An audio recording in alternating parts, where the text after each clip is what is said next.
Magandang umaga, kumusta po? Narito po ulit ang update natin para sa lagay ng ating panahon ngayong umaga po ng June 10, 2024 na kung saan sa ngayon ay patuloy pa rin po ang paglakas ng bugso ng southwest monsoon o hanging habagat lalo na po dyan sa kanlurang bahagi ng ating bansa at mayroon pa rin pong ITCZ o yung Intertropical Convergence Zone na patuloy po na nag-i-extend sa silangang bahagi ng Mindanao and within that ITCZ ay may nabumuo po na LPA, pero sa ating long range forecast ay wala pa naman pong bagyo na namamataan na tatawid po dito sa ating bansa hanggang po sa susunod na 2 linggo.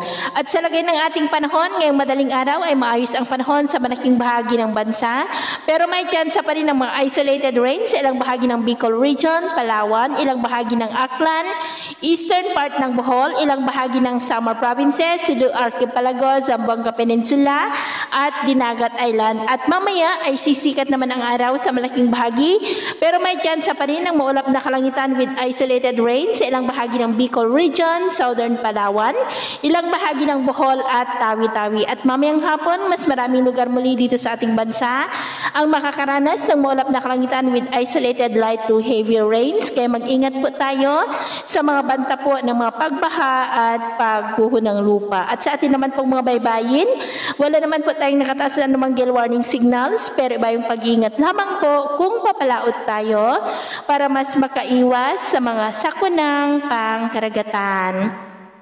So, yun po ng latest update natin sa araw na ito. At ako pumuli si James na nagsasabing sa kahit anong pagsubok po na darating sa ating buhay, huwag na huwag po tayong mawawalan ng pag-asa. Thank you and God bless!